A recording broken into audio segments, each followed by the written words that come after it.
Hello dear student, how are you? Today we will see all the question answers of class 6, subject science, chapter 10, living creatures, exploring their characteristics. Curiosity, a new NCERT book. So let's start. Question 1. How would you now categorize a seed as living or non-living? तो आप एक seed को किस तरह से living या फिर non living में कैटेगराइज करोगे कि किस कैटेगरी में हमें सीड रखना है। तो आंसर है कि because seed can grow into a plant under right conditions so it is a living thing. क्योंकि जो सीड होता है अगर उसको राइट कंडीशंस दी जाएं तो वह एक प्लांट के अंदर ग्रो कर सकता है। तो इसलिए सीड क्या है, एक लिविंग थिंग है। तो हम इसको लिविंग थिंग के अंदर कैटेगराइज करेंगे। Question number 2. How can the life cycle of a mosquito be disrupted? Mosquito मच्छर की जो लाइफ साइकिल है, जो उसका पूरा जीवन चक्र है, उसको किस तरह से डिसरप्ट किया जा सकता है, उसको कैसे रोका जा सकता है। तो आंसर है कि लार्विसाइड्स। लार्विसाइड्स क्या होते हैं? A substance use to kill larvae. ऐसे सब्सटेंस जो लार्वा को किल करने के लिए यूज़ किए जाते हैं वो क्या होते हैं? लार्विसाइड्स होते हैं। तो larvicides target larva in the breeding habitat. जो लार्विसाइड्स होते हैं वो ब्रीडिंग हैबिटेट यानी कि जहाँ पर ये मच्छर पनपते हैं उसमें ये टारगेट करता है before they can mature into adult mosquito and disperse. इससे पहले कि ये मैच्योर मॉस्किटो बन जाएं और ये सब जगह पर फैल जाएं, डिस्पर्स हो जाएं। तो इसको रोकने के लिए लार्विसाइड्स का यूज़ किया जाता है। Larvicide treatment of breeding habitats helps reduce the adult mosquito population in near by areas. तो लार्विसाइड्स के द्वारा जो ट्रीटमेंट किया जाता है वो कहाँ पर यूज़ किया जाता है? ऐसी जगह पर जहाँ पर कि ये जो मॉस्किटो हैं वो बहुत ज़्यादा नंबर में पैदा होते हैं। तो इनको रोकने के लिए जो नियर बाय एरियाज़ होते हैं वहाँ पर लार्विसाइड्स ट्रीटमेंट का यूज़ किया जाता है। Liquid larvicide products are applied directly to water. जो लिक्विड लार्विसाइड्स होते हैं उनको डायरेक्ट पानी में मिला करके इनको यूज़ किया जाता है। यूजिंग बैकपैक स्प्रेयर्स, और फिर इन्हें बैकपैक के अंदर भर करके स्प्रे करके यूज़ किया जाता है। एंड ट्रक और एयरक्राफ्ट माउंटेड स्प्रेयर्स, या फिर इन्हें ट्रक में भर के और एयरक्राफ्ट के अंदर भर के भी इनका स्प्रे किया जाता है, इनका छिड़काव किया जाता है। Tablet, pellet, granular and briquette formulation of larvicides are also applied by mosquito controllers to breeding areas. तो लिक्विड लार्विसाइड्स के अलावा और कौन कौन से लार्विसाइड्स होते हैं, किस फॉर्म में होते हैं? तो देखिए, टैबलेट के फॉर्म में होता है, पैलेट के फॉर्म में, ग्रेनुलर एंड ब्रिक्विट फॉर्मुलेशन के रूप में लार्विसाइड्स को यूज़ किया जाता है। किस लिए? ब्रीडिंग एरियाज यानी कि जहाँ पर ये मच्छर बहुत ज़्यादा पनपते हैं उनमें इन मॉस्किटोज़ को कंट्रोल करने के लिए लार्विसाइड्स का यूज़ किया जाता है। Let us enhance our learning. Question 1. List the similarities and differences in life cycles of plants and animals. तो प्लांट और एनिमल की जो लाइफ साइकिल है उसमें हमें सिमिलैरिटीज़ बतानी है और डिफरेंसेस बताने हैं। तो यहाँ पर देखिए, प्लांट की लाइफ साइकिल दे रखी है और एनिमल्स की भी लाइफ साइकिल दे रखी है। तो देखिए, प्लांट की लाइफ साइकिल में हम सबसे पहले इसमें दे रखा है life cycle of a bean. तो देखिए, इसमें सबसे पहले कहाँ से स्टार्ट होती है? एक सीड होता है, एक बीज होता है। तो ये इसकी स्टेज 1 है। तो पहली स्टेज में सीड होता है। फिर जब इस सीड को ग्राउंड के अंदर, ज़मीन के अंदर जब इसको गाड़ दिया जाता है तो देखिए बिल्कुल छोटा सा इसके अंदर से एक हल्का सा छोटा सा बिल्कुल प्लांट दिखने लगता है। तो ये इसकी सेकेंड स्टेज है जिसमें सीड जर्मिनेशन होता है, यानी कि थोड़ा सा इसमें अंकुरण हुआ है, सीड जर्मिनेट हुआ है। उसके बाद में स्टेज 3 आती है। स्टेज 3 में देखिए हम क्या देखते हैं कि अपीयरेंस ऑफ लीव्स, थोड़ी बहुत इसमें लीव्स दिखने लग गई हैं। उसके बाद में जब हम आगे चलते हैं स्टेज 4 में आते हैं तो यहाँ पे क्या दिखता है? Appearances of flowers. तो यहाँ पर कुछ फ्लावर्स भी दिखने लग जाते हैं। फिर हम स्टेज 5th पे जाते हैं। तो यहाँ पर देखिए अपीयरेंसेस ऑफ फ्रूट्स। तो अब यहाँ पर जो फ्लावर्स थे वो फ्रूट्स के अंदर कन्वर्ट हो गए। तो ये इसकी स्टेज 5th है। उसके बाद में डेथ ऑफ प्लांट, यानी कि ये जो फ्रूट्स थे ये क्या हो गए, फ्रूट पॉड विद सीड्स। यहाँ पर जो फ्रूट्स थे वो बाद में सीड के जैसे ही काम आते हैं, और ये जो प्लांट होता है ये कुछ समय के बाद में डेड हो जाता है। अब इस फ्रूट्स के अंदर जो सीड्स थे वो वापस देखिए फिर जर्मिनेशन के लिए तैयार हो जाते हैं। तो इस तरह से ये पूरा प्लांट का एक लाइफ साइकिल होता है कि किस तरह से वो सीड से एक प्लांट बनता है पूरा, और फिर उस प्लांट से ही सीड होकर के वापस से फिर वो जर्मिनेशन के थ्रू एक नया प्लांट बनाते हैं। तो ये पूरा लाइफ साइकिल है किसका, प्लांट का। अब हम एनिमल का देखते हैं लाइफ साइकिल। तो देखिए एनिमल में हमने लिया है life cycle of a mosquito. तो मॉस्किटो के देखिए स्टेज 1 में क्या होता है, ये एग रिलीज करता है। तो देखिए ये एग दे रखे हैं, एग को रिलीज करता है वाटर के अंदर। स्टेज 2 में इसके लार्वा बनते हैं। तो देखिए लार्वल फॉर्म में क्या हुआ, इसकी हल्की सी हमें यहाँ पीछे टेल दिखाई दे रही है, और यह भी जो इसकी प्रोसेस होती है स्टेज 2 जो होती है ये वाटर के अंदर ही कंप्लीट होती है। उसके बाद में ये लार्वा देखिए यहाँ आगे 3rd स्टेज में जाता है और क्या बनता है, प्यूपा के अंदर कन्वर्ट हो जाता है। और फिर 4th स्टेज में हम देखते हैं, स्टेज 4th में क्या होता है कि एडल्ट मॉस्किटो के अंदर ये कन्वर्ट हो जाता है। और जब ये मॉस्किटो के अंदर कन्वर्ट होता है तो यहाँ पर देखिए ये ज़मीन के ऊपर आ जाता है, यानी कि अब जो इसकी 4th स्टेज है ये कहाँ पर होती है, टेरेस्ट्रियल होती है, ज़मीन के ऊपर शुरू होती है। 3rd स्टेज तक इसके यहाँ प्यूपा स्टेज जो होती है ये इसके वाटर तक ही कंप्लीट होती है। और फिर यहाँ पर देखिए ये एडल्ट मॉस्किटो बन गया। फिर ये एडल्ट मॉस्किटो जो है ये फिर वापस से रिप्रोडक्शन के द्वारा एग रिलीज करता है, और ये प्रोसेस इनकी चलती रहती है। तो ये किसका लाइफ साइकिल है, ये मॉस्किटो का लाइफ साइकिल है। तो इस तरह से हमने प्लांट का लाइफ साइकिल देखा, और ये एनिमल में हमने मॉस्किटो का लाइफ साइकिल देखा है। तो ये तो देखिए पिक्चर के थ्रू हमने लाइफ साइकिल को समझा है। अब हमें इन दोनों की लाइफ साइकिल्स के अंदर सिमिलैरिटीज़ और क्या क्या डिफरेंसेस हैं वो हम देखते हैं। तो सबसे पहले हम सिमिलैरिटीज़ देखते हैं in life cycle of plants and animals. तो प्लांट और एनिमल्स की लाइफ साइकिल में क्या क्या सिमिलैरिटीज़ होती हैं, क्या इनमें एक जैसा होता है, तो पहले हम वह देखते हैं। तो फर्स्ट है development stage. Both have distinct stages of development. दोनों के अंदर डेवलपमेंट की कई सारी स्टेजेस होती हैं, जैसे कि germination and flowering in plants. Plants के अंदर जब डेवलपमेंट होता है तो वो कई सारी स्टेजेस से होकर के गुजरता है, तो जिसमें जर्मिनेशन है और फ्लावरिंग इन प्लांट्स है। और जो एनिमल्स में होता है उसमें क्या होता है, एग बनता है, लार्वल स्टेज होती है, फिर एडल्ट इन एनिमल्स बनता है। तो इसमें कई सारी स्टेजेस होती हैं, तो ये दोनों के अंदर सिमिलैरिटीज़ है डेवलपमेंट स्टेज के अंदर। सेकंड देखिए क्या सिमिलैरिटी है ग्रोथ में, कि both plants and animals grow from A small initial stage. जो दोनों ही प्लांट्स और एनिमल्स होते हैं वो बिल्कुल एक छोटी सी स्टेज से शुरू करते हैं ग्रो करना। तो देखिए प्लांट के अंदर तो सीड होता है, बिल्कुल जो इनिशियल स्टेज होती है वह, और एनिमल्स के अंदर क्या होता है, एम्ब्रियो होता है। तो इससे वो ग्रोथ करना शुरू करते हैं इनटू अ मैच्योर फॉर्म। एक मैच्योर फॉर्म को पाने के लिए उन्हें इनिशियल स्टेज से गुजरना पड़ता है। तो प्लांट में इनिशियल स्टेज क्या होती है, सीड होता है, और एनिमल्स में एम्ब्रियो होता है। तो दोनों के अंदर ही क्या होता है, ये सिमिलैरिटी है। अब प्लांट्स और एनिमल्स की लाइफ साइकिल में जो सिमिलैरिटीज़ हैं उसमें थर्ड है रिप्रोडक्शन। रिप्रोडक्शन यानी कि अपने जैसे ही बच्चे पैदा करना, उनको तैयार करना। तो both undergo process to produce offspring. तो दोनों ही, ऑफस्प्रिंग का मतलब होता है अपनी जैसी संतान पैदा करना, तो उसके लिए वो एक प्रोसेस के अंदर जाते हैं जिससे कि वो ऑफस्प्रिंग पैदा करते हैं। तो सीड्स फॉर प्लांट्स, तो प्लांट्स किससे बनते हैं, सीड्स से।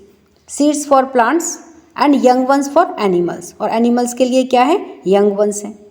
तो दोनों ही के अंदर ही रिप्रोडक्शन जो होता है उसके द्वारा वो अपने ऑफस्प्रिंग को पैदा करते हैं अपने जैसे। जैसे पेड़ होता है तो पेड़ के जैसा ही दूसरा पेड़ बनता है, उसी तरह जो एनिमल्स होता है वो अपने जैसे ही बच्चे पैदा करते हैं, तो इनमें रिप्रोडक्शन होता है।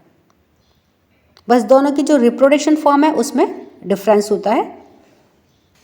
Differences in life cycles of plants and animals.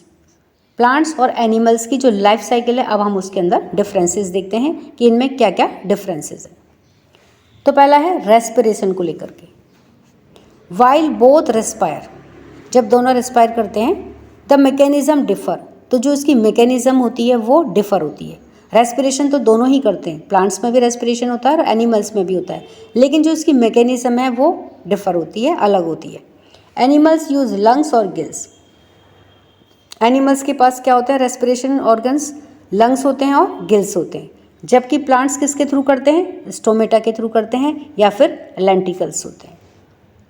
और जबकि जो एनिमल्स होते हैं वो लंग्स या गिल्स के थ्रू रेस्पिरेशन करते हैं। दूसरा है ग्रोथ को लेकर, इनमें क्या डिफरेंसेस हैं। ग्रोथ पैटर्न, तो plants exhibit indeterminate growth. Plants के अंदर जो ग्रोथ होती है वो इनडिटर्मिनेट होती है, यानी कि वो कोई निश्चित नहीं होता है कि प्लांट कितना ग्रोथ करेगा और वो कब तक ग्रोथ करेगा। Can growth through out their life, जो प्लांट है वो अपनी पूरे जीवन भर ग्रोथ कर सकता है। While animals have determinate growth, जबकि जो एनिमल्स होते हैं उनके अंदर जो ग्रोथ होती है वो डिटर्मिनेट होती है, वो निश्चित होती है। Stop growing after reaching maturity, और एक मैच्योरिटी को पाने के बाद में जो उनकी ग्रोथ होती है वो रुक जाती है, तो इसका मतलब ये डिटर्मिनेट ग्रोथ होती है।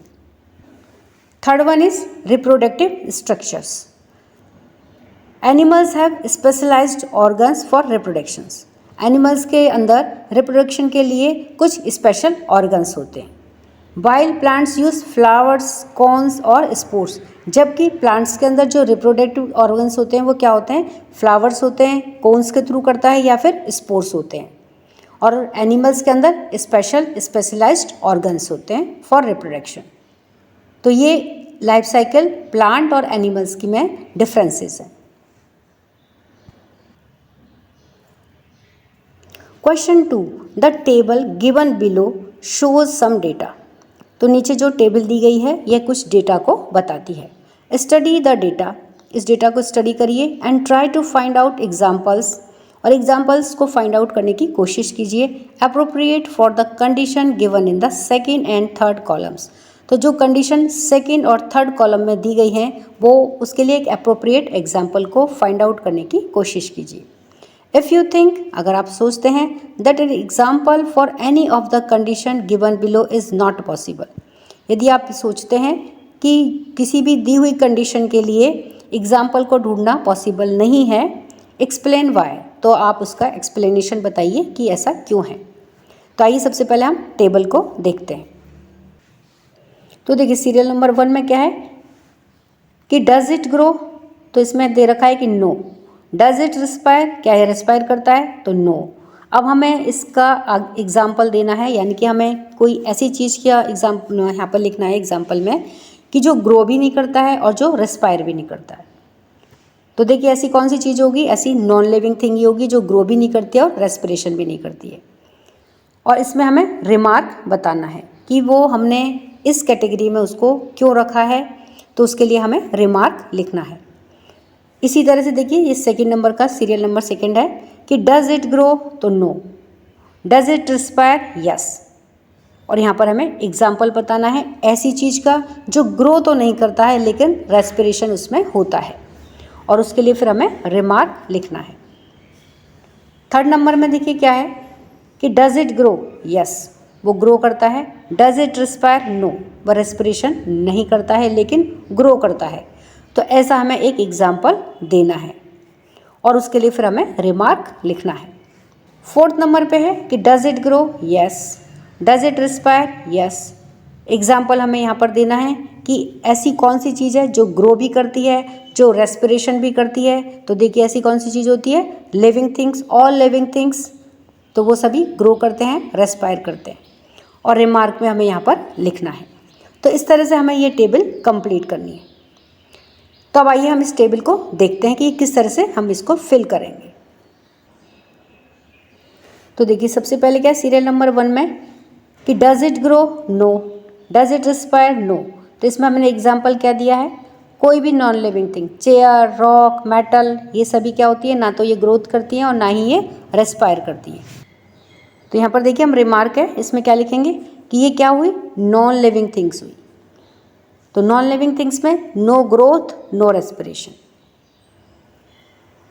सेकेंड वन इज कि does it grow, no. Does it respire, yes. तो इसमें देखिए हमने क्या एग्जाम्पल दिया है, वायरस। वायरस कैसा होता है, ग्रोथ नहीं करता है लेकिन रेस्पिरेशन करता है। तो अब देखिए ये किस कंडीशन में रेस्पिरेशन करता है। रिमार्क में हमने क्या लिखा है कि वायरस आर नॉन लिविंग। कैसे होते हैं, नॉन लिविंग होते हैं। कब, आउटसाइड होस्ट सेल। जब ये होस्ट सेल से बाहर रहते हैं तो ये कैसे रहते हैं, नॉन लिविंग रहते हैं। बट रेस्पायर इन होस्ट, लेकिन जब ये होस्ट सेल में चले जाते हैं, हमारी बॉडी के अंदर चले जाते हैं, तब ये वहाँ पर क्या करते हैं, रेस्पिरेशन करना शुरू कर देते हैं, एक लिविंग थिंग के जैसे बिहेव करना शुरू कर देते हैं। तो वायरस जब बॉडी से बाहर रहता है तो ये कैसा होता है, नॉन लिविंग होता है, ना तो ये ग्रोथ करता है ना ये रेस्पिरेशन करता है। लेकिन जब ये बॉडी के अंदर चला जाता है तो ये कैसे बिहेव करता है, यह एक लिविंग थिंग के जैसे बिहेव करता है। तो वायरस को लिविंग और नॉन लिविंग थिंग के बीच की एक कड़ी माना जाता है कि इन दोनों के बीच की यह कड़ी है। तो वायरस लिविंग और नॉन लिविंग थिंग्स के बीच की एक लाइन है। Third one is does it grow, yes. Does it respire, no. ये ग्रो तो करता है लेकिन ये रेस्पिरेशन नहीं करता है। तो इसमें देखिए एग्जाम्पल आएगा क्रिस्टल का। तो क्रिस्टल जो होता है इसमें और भी जुड़ते जाते हैं तो ये ग्रोथ तो करता है लेकिन इसके अंदर रेस्पिरेशन नहीं होता है। तो रिमार्क में देखिए क्या लिखा है, a crystal is a non living thing that can grow, increase in size through accretion. तो जो क्रिस्टल है ये क्या है, नॉन लिविंग थिंग है, तो ये ग्रोथ इसमें नहीं होती है। मतलब ग्रोथ का मतलब हुआ ऐसे ये लंबाई में बढ़ना, तो इसके अंदर ग्रोथ नहीं होती है। ये क्या होता है, साइज में बढ़ता है, इंक्रीज इन साइज। और साइज में किस तरह से बढ़ता है, एक्रीशन के थ्रू ये साइज में बढ़ता है, यानी कि the addition of similar materials to their surface.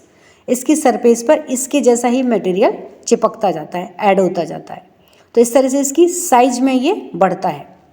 But lack the biological processes necessary for respiration. लेकिन जो रेस्पिरेशन के लिए बायोलॉजिकल प्रोसेस होती है वो इसके अंदर नहीं होती है। तो ये किसका एग्जाम्पल है कि डज इट रेस्पायर, नो। लेकिन डज इट ग्रो, यस। इसमें ग्रोथ होती है लेकिन रेस्पिरेशन नहीं होता है। फोर्थ वन इज कि does it grow, yes. Does it respire, yes. Example में all plants and all animals, all living beings इसके अंदर आते हैं। तो रिमार्क में देखिए क्या है, living things that both grow and respire. जो लिविंग थिंग्स होती हैं वो सभी क्या करती हैं, वो ग्रो भी करती हैं और रेस्पिरेशन भी उनमें होता है। तो इस तरह से हमने देखिए इस टेबल को कंप्लीटली समझ करके और फिर हमने इसको फिल करा है।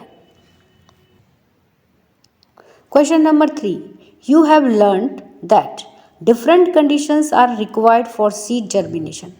तो आपने ये पढ़ा है कि सीड के जर्मिनेशन के लिए डिफरेंट कंडीशंस रिक्वायर्ड होती हैं। How can we use this knowledge. तो हम इस नॉलेज को कैसे यूज़ कर सकते हैं, for proper storage of grains and pulses. अगर हमें ग्रेन्स और पल्सेस यानी कि दालों को और ग्रेन्स को अगर हमें स्टोर करके रखना है तो इस नॉलेज को हम किस तरह से यूज़ कर सकते हैं।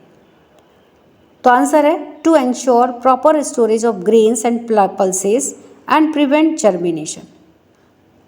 तो ग्रेन्स का और पल्सेस का अगर हमें प्रॉपर स्टोरेज करना है और उनमें जर्मिनेशन होने से रोकना है तो इसके लिए हम क्या क्या एफर्ट्स करेंगे। तो first one is keep dry, यानी कि जो पल्सेस और ग्रेन्स हैं इनको हमें सूखा रखना होगा, इनके अंदर नमी नहीं रहनी चाहिए।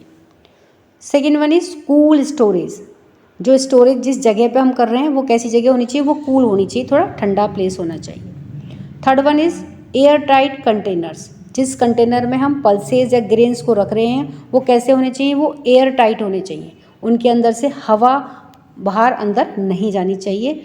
तो इसलिए एयर टाइट कंटेनर्स का यूज़ करना चाहिए। तो इस तरह से हम हमारे जो पल्सेज और ग्रेन्स हैं इनको हम लॉन्ग टाइम तक स्टोरेज कर सकते हैं और इनके अंदर जो सीड जर्मिनेशन है उसको हम प्रिवेंट कर सकते हैं, उसको हम रोक सकते हैं। Question number 4, you have learned that a tail is present in a tadpole. आपने ये जाना कि टैडपोल के अंदर एक टेल प्रेजेंट रहती है, but it disappears as it grows into a frog. लेकिन जब एक फ्रॉग के अंदर कन्वर्ट हो जाता है या उसके अंदर एक ग्रो कर जाता है, तब इसकी जो टेल होती है वो डिसअपियर हो जाती है, गायब हो जाती है। What is the advantage of having a tail in the tadpole stage. तो टैडपोल स्टेज में इस टेल के होने का क्या एडवांटेज है? का आंसर है the tail in the tadpole stage of a frog provides. तो टैडपोल स्टेज में टेल के होने से क्या क्या फ़ायदे होते हैं, क्या क्या उसको हेल्प मिलती है? तो नंबर 1 इज़ स्विमिंग एबिलिटी, यानी कि टेल होने से उसके अंदर स्विमिंग एबिलिटी आ जाती है। तो it helps the tadpole swim efficiently in water. तो टैडपोल को वाटर के अंदर आराम से स्विम करने के लिए हेल्प करती है। To find food and escape predators, और भोजन को या फूड को फाइंड आउट करने में उसकी हेल्प करती है। और जो प्रीडेटर्स होते हैं, यानी कि जो उसको खा जाते हैं मार करके, उनसे उसको बचाती है, ऐसे हेल्प करती है उसकी। Second one is balance and stability. और इसको टेल क्या हेल्प करती है? इसका बैलेंस बनाने में हेल्प करती है और स्टेबिलिटी भी इसको प्रोवाइड करती है। तो assist in maintaining balance while moving in water. तो जब ये वाटर के अंदर मूव करता है तो इसका जो बैलेंस बनाने के लिए, टैडपोल का बैलेंस बनाने के लिए इसकी टेल हेल्प करती है। तो इस तरह से जो टेल होती है वह टैडपोल को स्विमिंग एबिलिटी देती है और बैलेंस इन स्टेबिलिटी प्रोवाइड करती है। Question 5, Charan says that a wooden log is non living as it can not move. तो चरण कहता है कि जो वुडन लॉग है, वुडन लॉग का मतलब होता है लकड़ी में, पेड़ में से काटा हुआ लकड़ी का एक कोई बहुत बड़ा लट्ठा के जैसा, तो वो वुडन लॉग होता है। तो चरण कहता है कि जो वुडन लॉग है वह क्या है? नॉन लिविंग है, because it can not move, क्योंकि यह मूव नहीं कर सकता है।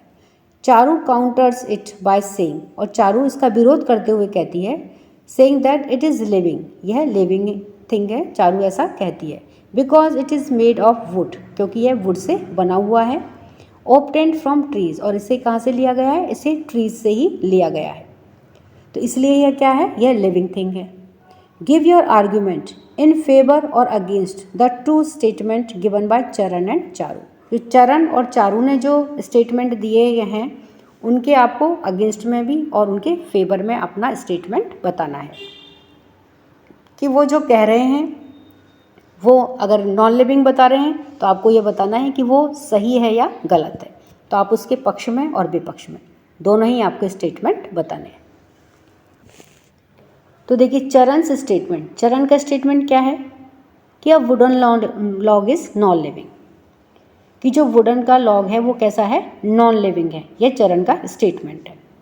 Is correct because once separated from the tree is no longer exhibit life process while Charu's statement.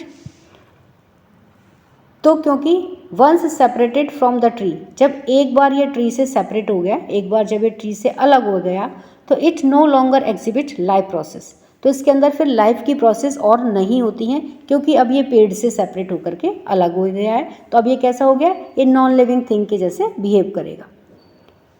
जबकि चारू का स्टेटमेंट क्या है? चारू क्या कहती है? इट इज़ लिविंग, यह लिविंग बीइंग है, ये लिविंग थिंग है। Because it is made of would obtained from trees, वो क्या कहती है? क्योंकि हमने इसको ट्रीज से लिया है, ट्रीज से ही काटा है, ट्रीज से इसको अलग किया है, इसलिए ये कैसा है? एक लिविंग थिंग है। ये चारू का स्टेटमेंट इज़ इनकरेक्ट। अब हम क्या कह रहे हैं कि जो चारू का स्टेटमेंट है वह कैसा है? इनकरेक्ट है। अब क्यों है इनकरेक्ट? देखिए, because the wood was once part of a living tree, क्योंकि जो वुड थी यानी कि जो वुडन लॉग था वो पहले कभी लिविंग ट्री का पार्ट था। अब हमने जब उसको उससे अलग कर दिया है तो वो अब उसका पार्ट नहीं है। तो यहाँ पर देखिए, इसको और अच्छे से समझने के लिए हम इसका एक्सप्लेनेशन देखते हैं। तो सबसे पहले चरण का स्टेटमेंट क्या है कि ए wooden log is non living because it can not move. चरण का स्टेटमेंट क्या था कि जो वुडन लॉग होता है वह नॉन लिविंग है, और वह क्यों है? क्योंकि इट कैन नॉट मूव। जबकि चारू का स्टेटमेंट क्या है? चारू क्या कहती है कि ए वुडन लॉग इज़ लिविंग, वह लिविंग है, because it is made up from would, क्योंकि ये वुड से बना हुआ है, और ऑब्टेन्ड फ्रॉम ट्रीज, और हमने इसको ट्रीज से लिया है, इसलिए यह कैसा है, यह लिविंग बीइंग है। अब देखिए हम चारू के स्टेटमेंट के अगेंस्ट में हमारा आर्ग्यूमेंट क्या है।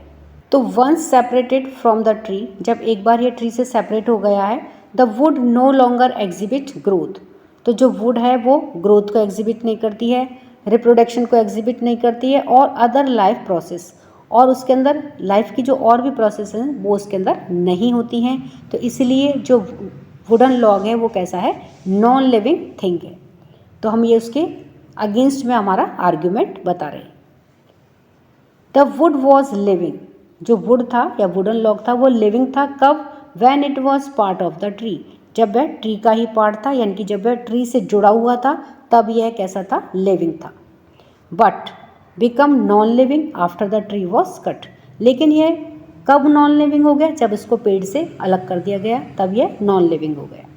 तो ये हमारे चारू की जो स्टेटमेंट था उसके अगेंस्ट में हमारा स्टेटमेंट है, यानी कि हम चारू की बात से सहमत नहीं हैं।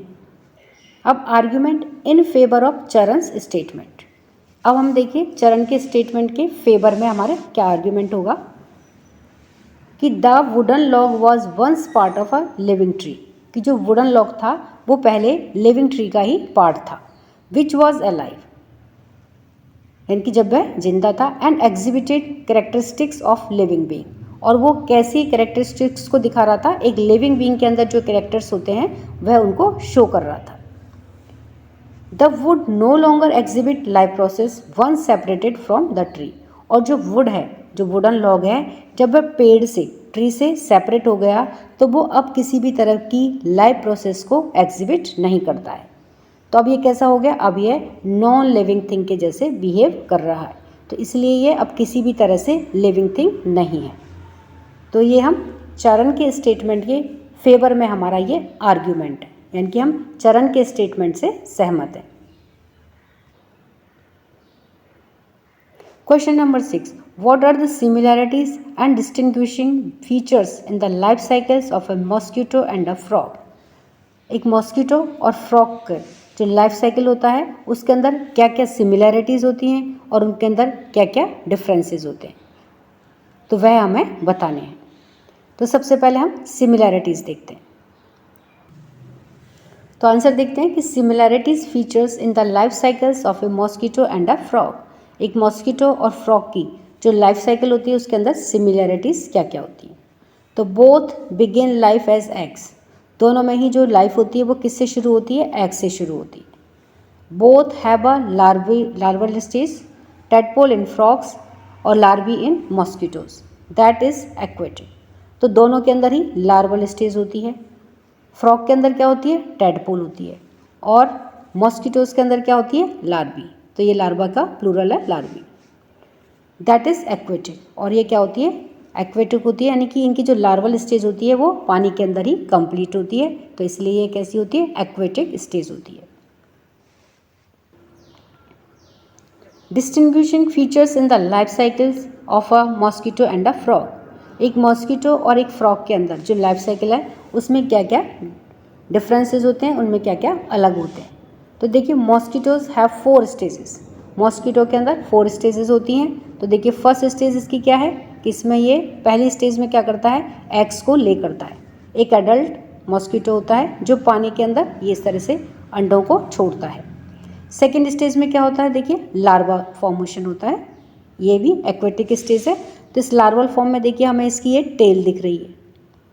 फिर जब ये लार्वा थोड़ा सा बड़ा हो जाता है, थर्ड स्टेज में जाता है, तब क्या बनता है, प्यूपा बनता है।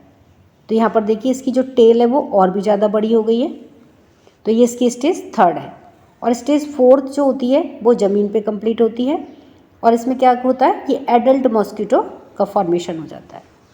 तो इस तरह से जो मॉस्किटो बनता है वो 4 स्टेजेस से होकर के गुजरता है। तो मॉस्किटो है 4 स्टेजेस। और respiration, larvae and pupae breathe through siphons. तो यहाँ पर देखिए ये इसका लार्वा है और ये प्यूपा है। तो इसमें देखिए साइफन जो होता है, इसकी जो टेल के देखिए हमें यहाँ पर 2 पार्ट दिखाई दे रहे हैं। तो इसमें से जो एक पार्ट है वो क्या होता है, वो साइफोन्स होता है। साइफोन्स क्या होते हैं, ये एयर, इनको हम एयर ट्यूब्स भी कहते हैं। इनके थ्रू क्या करते हैं, ये पानी के अंदर रेस्पिरेशन करते हैं, पानी के अंदर सांस लेते हैं।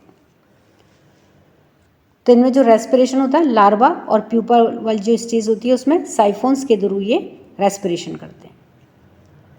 अब देखिए फ्रॉग का देखते हैं कि फ्रॉग हैज़ 4 स्टेजेस। फ्रॉग के अंदर भी 4 स्टेजेस होती हैं डेवलपमेंट की। तो सबसे पहले एग होता है, फिर टैडपोल होता है, उसके बाद में फ्रॉगलेट बनता है और फिर एडल्ट फ्रॉग की फॉर्मेशन होती है। तो इस तरह से फ्रॉग के अंदर भी 4 स्टेजेस डेवलपमेंट की होती हैं। तो ये देखिए life cycle of A frog, ये फ्रॉग का लाइफ साइकिल है। तो इसमें देखिए डे 1 में क्या होता है कि जो एडल्ट फ्रॉग होता है ये वाटर के अंदर एग्स को रिलीज करता है। और स्टेज 1 जो होती है वो 2 पार्ट्स में डिवाइड होती है। तो फर्स्ट पार्ट में क्या कर होता है कि ये एग्स को रिलीज करता है, और सेकेंड स्टेज में क्या होता है, एक एम्ब्रियो का फॉर्मेशन होता है, यानी कि इनके चारों तरफ एक झिल्ली नुमा स्ट्रक्चर बन जाता है। तो एम्ब्रियो का फॉर्मेशन हो जाता है और ये होता है 3 to 4 डेज के अंदर। उसके बाद में इसकी सेकेंड स्टेज के अंदर जाता है, और सेकेंड स्टेज में क्या हो जाता है, टैडपोल विद टेल। टैडपोल की फॉर्मेशन शुरू हो जाती है और एक उसके साथ में एक टेल भी बनती है। और ये देखिए 7 to 10 डेज के अंदर ये स्टेज 2 कंप्लीट होती है। फिर ये टैडपोल जब बन जाता है तो उसके बाद में देखिए यहाँ पर जो टैडपोल के यहाँ पर लेग्स निकलना शुरू हो जाते हैं। देखिए यहाँ पर दिखाए गए हैं, ये लेग्स फॉर्मेशन शुरू हो जाती है और ये 8 to 10 वीक्स के अंदर कंप्लीट होती है। उसके बाद में देखिए यहाँ पर थर्ड स्टेज शुरू होती है। तो यहाँ पर फ्रॉगलेट, अब इसको टैडपोल को क्या कहेंगे, फ्रॉगलेट कहते हैं। और इसमें देखिए ये टेल पूरी तरह से, यहाँ पे थोड़ी इसके जो लेग्स हैं देखो 2 आगे और 2 पीछे, इसके लेग्स फॉर्मेशन अच्छी तरह से हो जाती है और टेल अब लगभग थोड़ी कम होने लग जाती है। तो ज़मीन पे इसकी पूंछ की जो टेल होती है उसकी इतनी ज़रूरत नहीं होती है। जो इसकी जो टेल होती है इसको मेनली वाटर में ही इसकी ज़रूरत पड़ती है। और फिर 14 वीक्स के अंदर इसकी स्टेज 4 स्टार्ट हो जाती है, जिसमें कि है एडल्ट फ्रॉग के अंदर इसका फॉर्मेशन हो जाता है। और जो ये एडल्ट फ्रॉग होता है ये ज़्यादातर कहाँ रहता है, ज़मीन के ऊपर ही रहता है। तो इस तरह से जो फ्रॉग होता है ये कैसा है, एक एम्फीबियन एनिमल है। एम्फीबियन का मतलब कि जो ज़मीन और पानी दोनों पर ही रह सकता है। तो फिर उसके बाद में देखिए एडल्ट फ्रॉग का यहाँ पर फॉर्मेशन हो गया। फिर ये एडल्ट फ्रॉग वापस से इसी तरह से एग रिलीज करता है और इसका जो लाइफ साइकिल है वह इसी तरह से चलता रहता है। रेस्पिरेशन देखते हैं कि टैडपोल्स हैव गिल्स। जो टैडपोल्स होते हैं, देखिए ये टैडपोल था, तो ये जो टैडपोल होते हैं ये किसके थ्रू रेस्पिरेशन करते हैं, गिल्स के थ्रू। और जो एडल्ट्स होते हैं हैव लंग्स, एडल्ट्स के अंदर ये जो एडल्ट्स होते हैं ये किससे, लंग्स से करते हैं। And can respire through the their skin, और ये अपनी स्किन के थ्रू भी रेस्पिरेशन कर सकते हैं। जबकि जो टैडपोल होते हैं ये किसके थ्रू करते हैं, गिल्स के थ्रू रेस्पिरेशन करते हैं। Question number 7, a plant is provided with all the conditions suitable for its growth shown in the figure. तो देखिए एक प्लांट है जिसको ग्रोथ करने के लिए जितनी भी सुटेबल कंडीशंस चाहिए वो सब प्रोवाइड की गई हैं, शोन इन द फिगर, जैसा कि फिगर में बताया गया है। Draw what you expect to see in the shoot. तो आप ड्रॉ करिए कि आप जब वो जो शूट निकलेगा उसको कैसा आप एक्सपेक्ट करते हो, किस तरह का वो निकलेगा।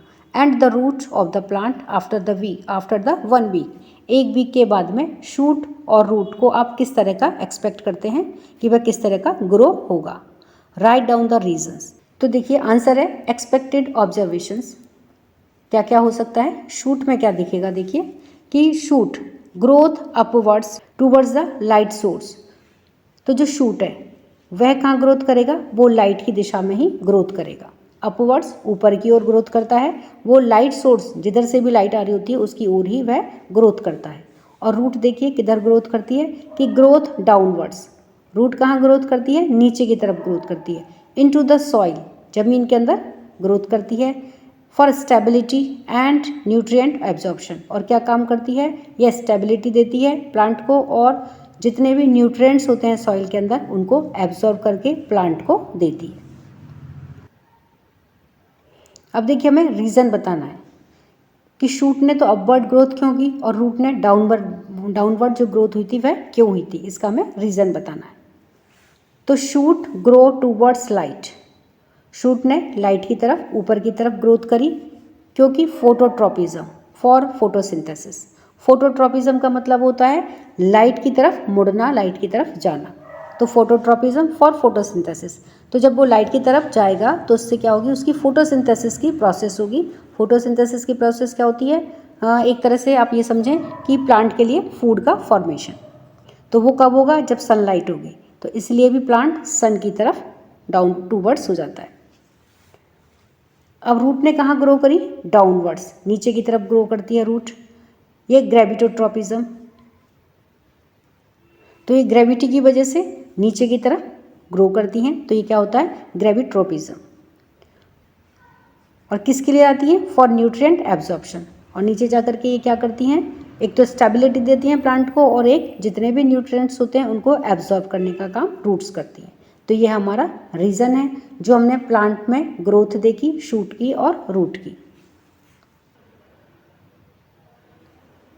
Question 8, Tara and Vijay set up the experiment shown in the picture. तो तारा और विजय ने एक एक्सपेरिमेंट करने के लिए जो पिक्चर में जैसे शो करा है उस तरह का एक सेटअप लिया। व्हाट डू यू थिंक, आप क्या सोचते हैं, they want to find out, कि वो क्या फाइंड आउट करना चाहते हैं। How will you they know, वो ये कैसे पता करेंगे, इफ़ दे आर करेक्ट, कि वे सही है, यानी कि जो वे फाइंड आउट करना चाह रहे हैं तो क्या वह सही है, तो वो इसको किस तरह से पता करेंगे। एक्सपेरिमेंटल सेटअप है, देखिए इसमें क्या करा है इन्होंने। तो ये जो देखिए ये लेफ्ट पॉट है, तो इसमें देखिए सीड को किस तरह से प्लेस्ड करा है, सीड इज प्लेस्ड हॉरिजॉन्टली। तो यहाँ पर देखिए ये सीड है और इसको कैसे इस तरह से रखा गया है लेटा करके, तो सीड इज प्लेस्ड हॉरिजॉन्टली। और इस मिडिल वाला जो पॉट है इसमें सीड को कैसे रखा गया है, seed is placed with the shoot pointing. यहाँ पर देखिए शूट ये है, इसकी जो पत्तियाँ हैं वो नीचे की तरफ है, तो यानी कि जो शूट है उसका मुंह नीचे की तरफ है, यानी कि शूट पॉइंटिंग डाउनवर्ड्स। और ये थर्ड वन वाला जो पॉट है, यानी कि राइट वाला जो पॉट है, उसमें क्या है, द सीड इज प्लेस्ड, इसमें देखिए सीड, ये सीड है, इस सीड को किस तरह से प्लेस किया गया है, seed is placed with the shoot pointing upwards. इसमें देखिए पत्तियाँ ऊपर की तरफ हैं, ये रूट्स हैं, ये नीचे की तरफ हैं। तो इसमें सीड को कैसे प्लेस किया गया है कि जिसमें शूट ऊपर की तरफ पॉइंट कर रहा है, और ये देखिए ये क्या है, रूट्स है, ये नीचे की तरफ है। तो ये इन्होंने एक एक्सपेरिमेंट सेटअप करा है।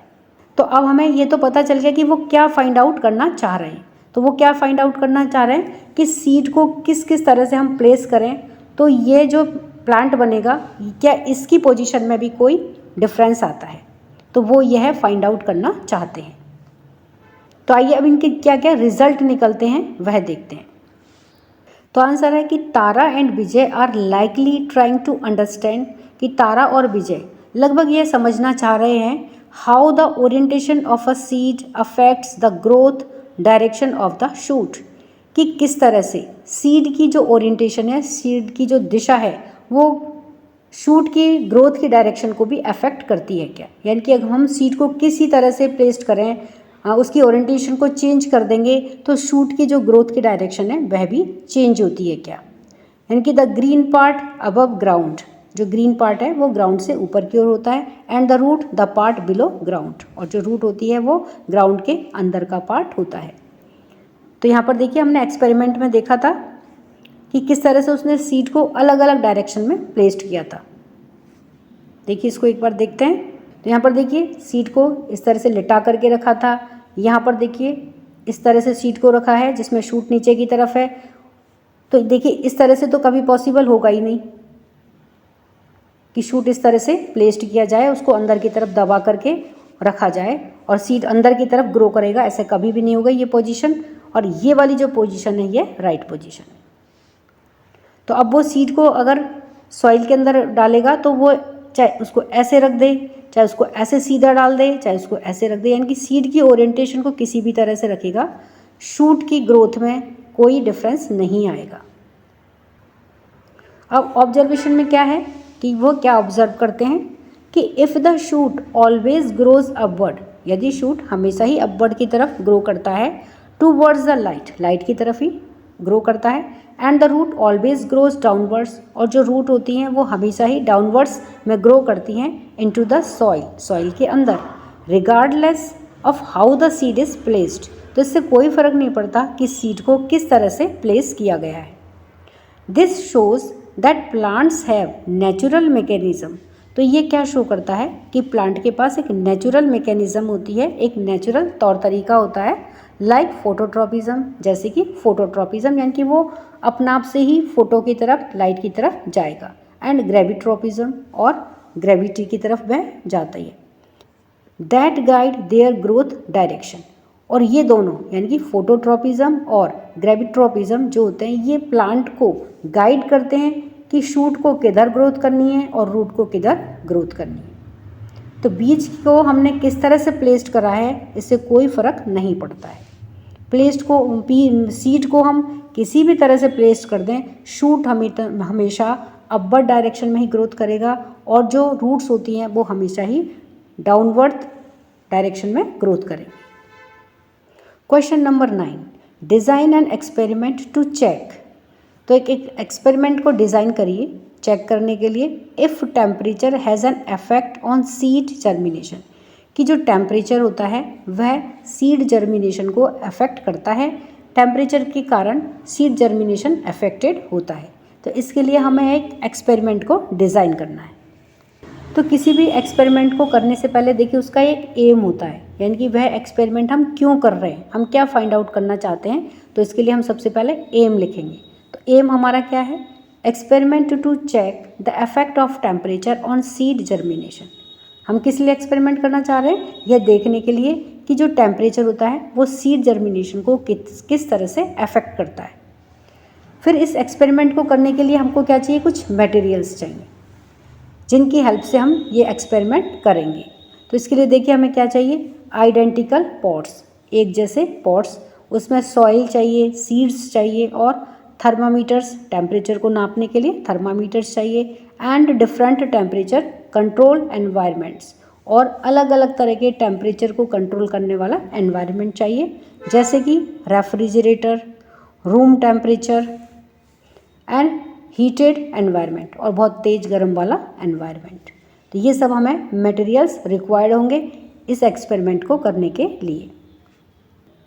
तो देखिए आप थर्ड नंबर पे क्या करते हैं, प्रोसीजर देखते हैं। पहला क्या है, टेक 4 आइडेंटिकल पॉट्स। तो ये देखिए 4 एक जैसे, आइडेंटिकल का मतलब एक जैसे पॉट्स हमें लेने हैं।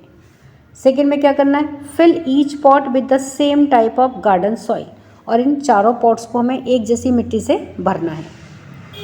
थर्ड में क्या करना है, 4 bean seeds in each pot, और हर पॉट के अंदर हमें एक एक बीन सीड, जैसे सोयाबीन का डाल दिया, राजमा सीड डाल दिया, कुछ भी हमने एक एक बीन इन चारों पॉटों के अंदर एक एक बीन डाला। फोर्थ में क्या करेंगे, keep each pot in the different following conditions. Keep each pot in the different following conditions with controlled temperature. अब देखिए इन जो चारों पॉट हैं इनको हमें अलग अलग तरह के टेम्परेचर में रखना है। तो देखिए पॉट ए को हम अब इसमें फिगर में देखते हैं कि pot A kept in direct sunlight no water. तो जो पॉट ए था उसको हमने डायरेक्ट सनलाइट में रख दिया, लेकिन उसमें पानी बिल्कुल भी नहीं दिया। बी वाले pot B capped in direct sunlight excess water. इस वाले पॉट बी को क्या रखा, सनलाइट तो दी, इसको डायरेक्ट सनलाइट में रख दिया, लेकिन इसके अंदर एक्सेस वाटर दिया, यानी कि पानी इसके अंदर बहुत ज़्यादा भर दिया। थर्ड वन कि सी पॉट को हमने with moist soil capped in the dark. इसके अंदर मॉइस्ट सॉइल थी, यानी कि थोड़ी गीली वाली सॉइल थी, और इसको कहाँ रखा, डार्क के अंदर रखा, अंधेरे में रखा।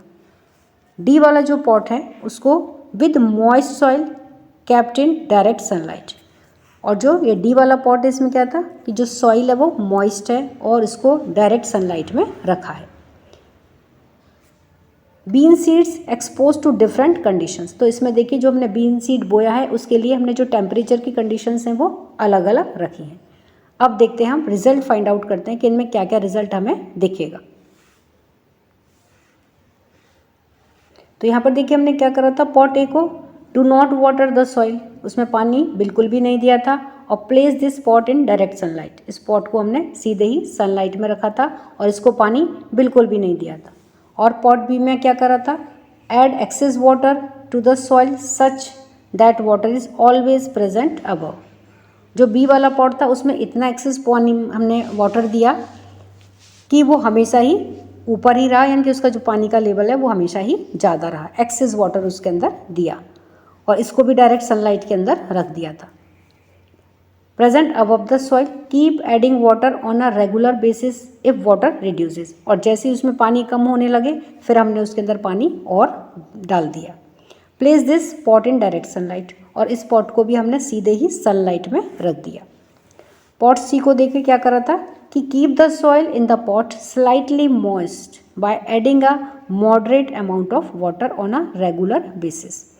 और पॉट सी में क्या करा कि उसकी सॉइल हमने कैसे ली थी, स्लाइटली मॉइस्ट ली थी, नमी वाली ली थी, और जब ज़रूरत थी उसके अनुसार ही हमने उसके अंदर रेगुलर बेसिस पे वाटर दिया था। बहुत एक्सेस में भी नहीं दिया था और बहुत बिल्कुल कम भी नहीं दिया था, जितनी उसको ज़रूरत थी उसके आधार पर हमने उसको पानी दिया था। Place this pot in a dark location, और इस पॉट को कहाँ पर रखा था, इस पॉट को हमने एक अंधेरे वाली जगह पर रख दिया था। और पॉट डी को, maintain the soil in this pot slightly moist by adding A moderate amount of water. Pot D के अंदर जो सॉइल थी उसको कैसे रखा था, थोड़ा मॉइस्ट रखा था। और वो मॉइस्ट कैसे करी थी, उसके अंदर थोड़ा थोड़ा पानी ऐड करके, जितनी उसको ज़रूरत थी उसके आधार पर हमने एक मॉडरेट अमाउंट ऑफ वाटर उसके अंदर ऐड करा on a regular basis. Place this pot in direct sunlight, और इस पॉट को हमने सीधे सनलाइट में रख दिया। अब हम ऑब्जर्वेशन देखते हैं। Observation, indicate the availability of air, sunlight and water for the seed in each of these cases in a table as per given below. तो देखिए इन सीड्स को हमने जो एयर की, सनलाइट की और वाटर की जो अवेलेबिलिटी रही थी हर केस के अंदर, उसको यहाँ नीचे टेबल फॉर्म में भी बताया गया है। तो देखिए हमारे ऑब्जर्वेशन में क्या है कि पॉट विद बीन सीड्स, तो ए वाले पॉट में क्या होता है, इसको कहाँ रखा था, इन डायरेक्ट सनलाइट विदाउट वाटर।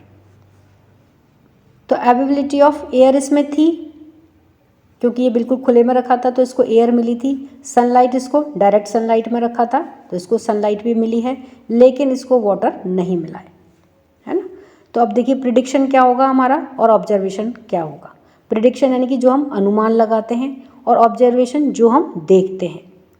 और possible reason for the observation, यानी कि जो आप पॉट के अंदर देख रहे हो उसका पॉसिबल रीज़न क्या हो सकता है। तो वह इस तरह से अब हमें ये टेबल कंप्लीट करनी है। तो आइए इस टेबल को हम देखते हैं कि ये कैसे कंप्लीट होगी। इसी तरह से हमें पॉट बी को देखना है कि उसको एयर, वाटर और सनलाइट पूरे मिले हैं, और फिर उसके अंदर किस तरह से सीड जर्मिनेशन हुआ है या नहीं हुआ है। तो हमें हमारा प्रेडिक्शन और ऑब्जर्वेशन वो दोनों लिखने हैं। इसी तरह से हमें पॉट सी के साथ करना है और पॉट डी के साथ करना है। तो एक्टिविटी 2 है कि when a seed turns into a sprout, कि जब एक सीड एक स्प्राउट के अंदर टर्न हो जाता है, चेंज हो जाता है, it is said to have germinated. तो क्या कहा जाता है कि ये जर्मिनेट हो गया है, अब इसमें जर्मिनेशन हो गया है। Predict whether the seed in each pot will germinate. तो प्रिडिक्ट करिए, अनुमान लगाइए क्या कि क्या हर पॉट का जो सीड है वह जर्मिनेट हुआ है। Record your predictions for each pot, और हर पॉट के लिए आपका जो प्रिडिक्शन है उसको रिकॉर्ड करिए, उसको लिखिए। कैप्ट अंडर डिफरेंट कंडीशंस इन टेबल गिवन बिलो। तो जो नीचे टेबल दी गई है उसमें डिफरेंट कंडीशंस में आपने जो पॉट लिए थे उसके अंदर जो आप प्रिडिक्शंस लगाते हो इसको रिकॉर्ड करिए, उसे लिखिए। तो आइए अब ये टेबल देखते हैं। तो देखिए ए पॉट में क्या है, ये कैसे रखा था, डायरेक्ट सनलाइट में रखा था और इसके अंदर पानी बिल्कुल भी नहीं दिया था, ये विदाउट वाटर था। इसमें अवेलेबिलिटी ऑफ एयर थी, यस, क्योंकि ये खुले में रखा हुआ था तो एयर इसको मिलती रही थी। सनलाइट मिली थी, इसको डायरेक्ट सनलाइट में रखा था तो यस। वाटर दिया था इसको, नो, ये विदाउट वाटर था तो इसलिए वाटर की अवेलेबिलिटी इसको नो। सीड जर्मिनेशन होगा क्या, बताइए आपका प्रिडिक्शन क्या कहता है, नो। और ऑब्जर्वेशन भी जब हमने इसको देखा पॉट को तो क्या निकला, नो सीड जर्मिनेशन, इसमें किसी भी तरह के सीड जर्मिनेट नहीं होता है। अब आपको पॉसिबल रीज़न बताना है कि आपने जो ऑब्जर्वेशन देखा यानी कि सीड जर्मिनेट नहीं हुआ है, तो क्यों नहीं हुआ है उसको आपको रीज़न देना है। तो क्या रीज़न है इसका कि water is necessary for the germination of the seed, क्योंकि सीड के जर्मिनेशन के लिए जो वाटर है वो बहुत ज़्यादा नेसेसरी है, और हमने इसको कैसा रखा था, इसको विदाउट वाटर रखा था। तो इसलिए हमारे इस ऑब्जर्वेशन का पॉसिबल रीज़न ये है।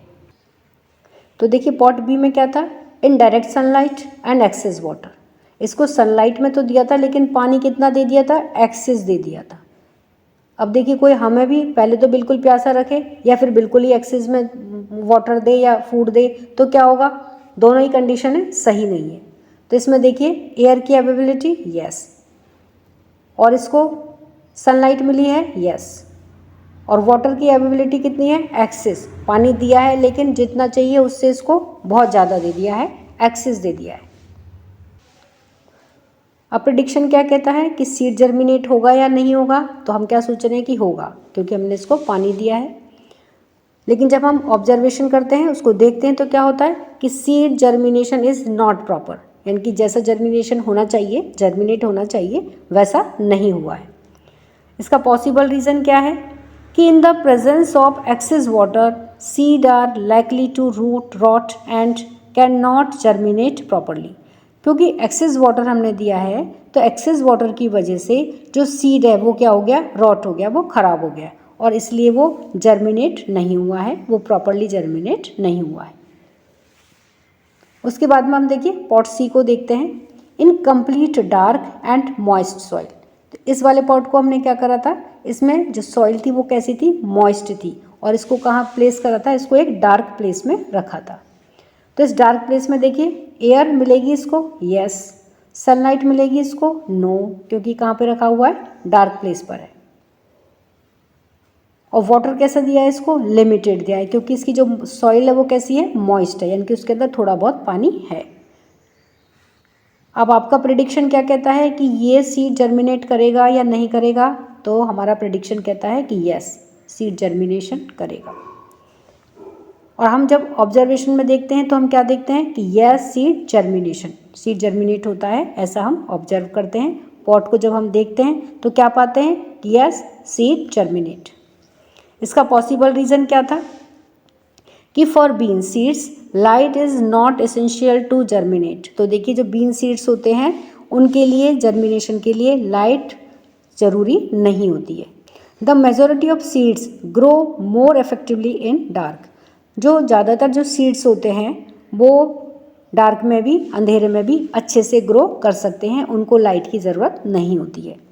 तो इसका ये हमारा पॉसिबल रीज़न है कि उसने डार्क में भी सीड जर्मिनेट क्यों हो गया।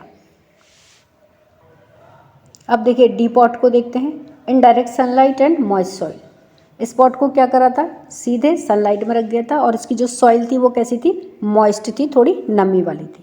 तो देखिए एयर की अवेलेबिलिटी यस, एयर इसको मिलती रहेगी, सनलाइट यस, क्योंकि इसको डायरेक्ट सनलाइट में रखा है, और वाटर यस लिमिटेड है, क्योंकि इसकी जो सॉइल है वो कैसी है, मॉइस्ट है, तो इसकी जो वाटर है वो कैसा है, लिमिटेड है। तो आपका प्रेडिक्शन क्या कहता है कि सीड जर्मिनेट होगा या नहीं होगा, तो यस। और जब हम ऑब्जर्वेशन में देखते हैं यानी कि पॉट को देखते हैं तो क्या हम पाते हैं, यस सीड जर्मिनेट, सीड जो जर्मिनेशन होता है वो पॉसिबल होगा, वो हमें वहाँ पर दिखाई देता है। और इसके लिए हमें पॉसिबल रीज़न बताना है कि सीड जर्मिनेट हुआ है, तो उसके लिए पॉसिबल रीज़न बताइए कि direct sunlight which is essential for seedling growth. तो जो सनलाइट होती है, डायरेक्ट सनलाइट होती है, वो बहुत ज़रूरी होती है सीडलिंग की ग्रोथ के लिए। Interrupt the proper seed germination, और अगर सीधी सनलाइट नहीं मिलेगी तो वो क्या होगी कि सीड की जो जर्मिनेशन होती है उसको रोक देगा, सीड जर्मिनेशन नहीं होगा। तो इस तरह से देखिए हमने इस पूरी टेबल को समझा है, और इस चैप्टर्स के सारे क्वेश्चन आंसर्स को हमने अच्छे से जाना है। तो वीडियो पसंद आने पर वीडियो को लाइक करें, शेयर करें, चैनल पर नए हैं तो सब्सक्राइब करना ना भूलें। मिलते हैं नए वीडियो में, इसी के साथ गुड बाय।